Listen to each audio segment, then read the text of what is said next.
Assalamualaikum warahmatullahi wabarakatuh. Selamat siang anak-anak. Bagaimanakah kabarnya hari ini?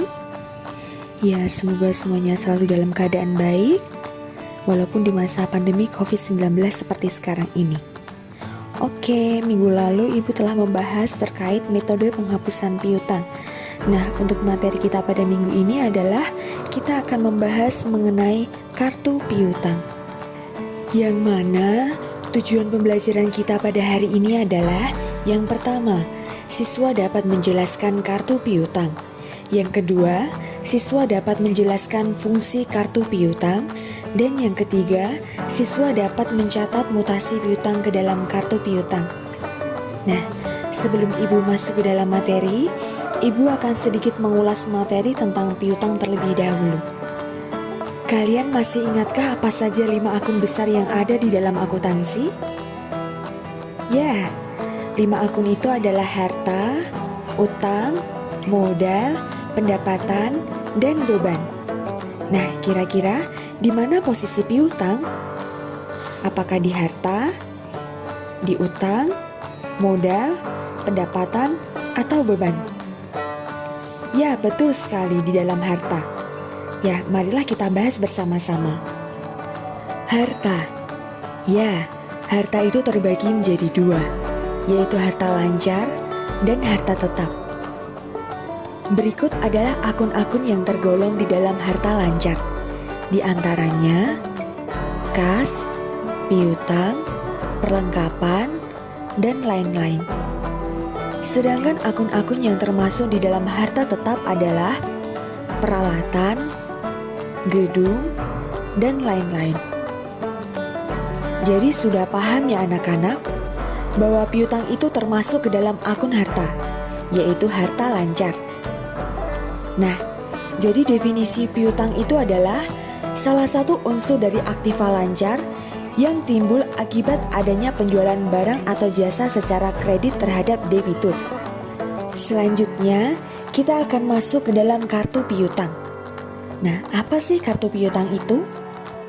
Yang dimaksud dengan kartu piutang adalah buku pembantu yang memuat tentang rincian mutasi dan saldo piutang kepada tiap-tiap debitur atau pelanggannya. Misalnya saja dalam suatu perusahaan. Tentu dalam suatu perusahaan itu pelanggannya tidak hanya satu kan? Nah, kenapa perusahaan perlu membuat kartu piutang? Ya, supaya perusahaan mempunyai catatan. Siapa-siapa saja sih yang mempunyai hutang dengan perusahaan? Gambar yang sebelah kiri ini adalah contoh dari kartu piutang. Jadi sebelah pojok kiri atas ada nama pelanggan atau debitur, kemudian disusul oleh lembar ke, syarat kredit, batas kredit, nomor rekening, nama, dan alamat. Di bawahnya itu ada format kolom yang terdiri dari kolom tanggal, keterangan, referensi, debit, kredit, dan saldo. Nah, kira-kira posisi normal dari piutang itu di mana ya anak-anak? Benar sekali, jawabannya adalah debit. Kenapa? Karena piutang termasuk ke dalam kelompok harta, dan harta semuanya masuk ke dalam debit. Kemudian, apa sih fungsi dari kartu piutang itu? Nah, di sini terbagi menjadi 3 fungsi. Yang pertama, kartu piutang dibuat sebagai rekening kontrol akun piutang dalam perusahaan. Yang kedua, memudahkan perusahaan untuk menghitung mutasi piutang pelanggan, sehingga perusahaan mengetahui saldo piutang masing-masing pelanggan. Dan yang ketiga, memudahkan perusahaan untuk mengkonfirmasi jumlah piutang kepada pelanggan. Nah, selanjutnya, Ibu akan membahas terkait dokumen-dokumen apa saja sih yang menunjang dalam pengisian kartu piutang. Yang pertama, ada faktur penjualan. Yang kedua, ada bukti memorial. Yang ketiga, ada bukti kas masuk. Dan yang terakhir ada memo kredit. Kita mulai dari faktur penjualan. Faktur penjualan adalah dasar pencatatan timbulnya piutang dari transaksi penjualan secara kredit. Jadi, Faktur penjualan ini adalah faktur yang dikeluarkan sebagai bukti bahwa seseorang telah melakukan piutang atau pembelian secara kredit. Yang kedua ada bukti memorial, yaitu sebagai dasar penghapusan piutang. Yang ketiga ada bukti kas masuk. Bukti kas masuk adalah dasar pencatatan berkurangnya piutang dari transaksi piutang oleh debitur. Nah, kalau faktur penjualan tadi kan faktur yang gunanya untuk mencatat saat terjadi piutang. Kalau bukti kas masuk ini adalah bukti yang mencatat saat piutang itu berkurang. Kenapa bisa berkurang? Karena ada kas masuk. Kas yang dibayarkan untuk mengurangi piutang tersebut. Dan yang terakhir ada memo kredit, yaitu sebagai dasar pencatatan retur penjualan. Retur itu apa? Retur adalah pengembalian barang. Nah, untuk lebih jelasnya, Ibu akan memberikan contoh bagaimana cara memasukkan dari bukti-bukti transaksi tersebut ke dalam kartu piutang. Bisa dilihat di gambar kiri pojok atas, itu ada daftar penjualan dari PT Mawar ke Toko Melati. Artinya, Toko Melati yang hutang ke PT Mawar, dan buat PT Mawar itu adalah piutang. Di sini ada kolom tanggal, kolom nomor faktur penjualan, dan jumlah nominalnya. Tanggal 1 bulan 8 tahun 2020, Toko Melati mempunyai hutang kepada PT Mawar sebesar 4 juta. Atau buat PT Mawar ini adalah piutang. Tanggal 6 ada piutang sebesar 3 juta dari Toko Melati, dan seterusnya. Nah, ini adalah daftar penjualan dari PT Mawar ke Toko Melati. Artinya, semua transaksi ini menggunakan faktur penjualan karena melakukan penjualan barang dagang secara kredit dari PT Mawar ke Toko Melati. Selanjutnya, gambar di bawahnya itu adalah kolom transaksi penerimaan dari Toko Melati. Artinya, Toko Melati ini membayar ke PT Mawar. Tanggalnya di sini sudah tertera, yakni pada tanggal 8, tanggal 15, dan tanggal 18. Artinya semua transaksi yang terjadi saat penerimaan ini menggunakan bukti kas masuk, yaitu penerimaan uang dari Toko Melati ke PT Mawar, yang artinya akan mengurangi piutang dari Toko Melati ke PT Mawar.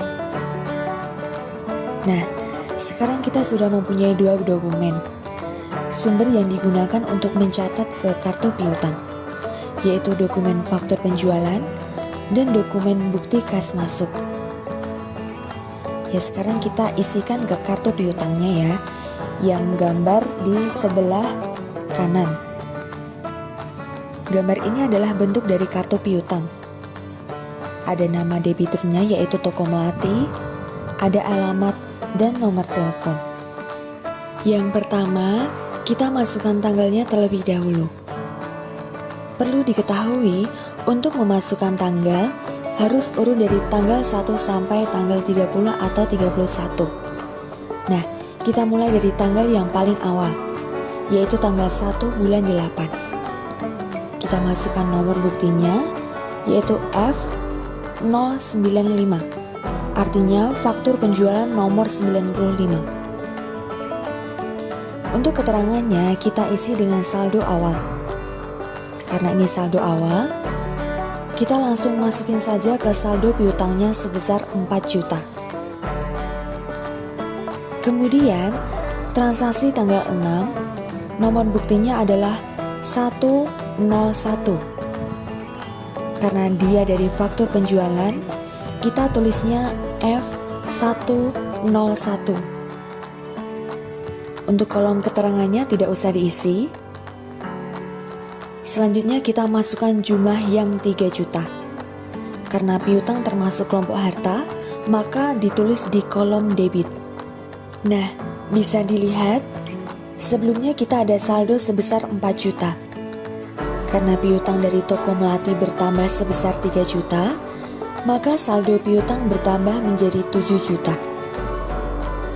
Setelah tanggal 6, ada tanggal 8. Kita masukkan nomor buktinya, yaitu F120. Untuk keterangannya dikosongin. Untuk nominalnya sebesar 6 juta ditulis di posisi debit. Untuk saldo kita terakhir kan ada 7 juta. Terus ada piutang lagi sebesar 6 juta. Jadi total saldo akhirnya ada 13 juta. Selanjutnya di tanggal 8 ada transaksi dari penerimaan kas. Berarti ini bukti kas masuk. Dimasukkan dulu tanggalnya. Kemudian nomor buktinya karena ini dari bukti kas masuk, berarti kodenya bukan F ya, tetapi BKM 270. Karena ini kasnya masuk, berarti akan mengurangi piutang. Jadi posisinya di kolom kredit. Kita masukkan angkanya 4 juta. Saldo kita terakhir ada 13 juta. Kemudian piutang dibayar sebesar 4 juta. Maka saldo sisanya tinggal 9 juta. Dan ini dikerjakan seterusnya. Nah, itulah cara untuk mengisi kartu piutang. Jadi sekali lagi, kalau faktur penjualan itu adalah bukti saat terjadinya transaksi piutang atau penjualan secara kredit.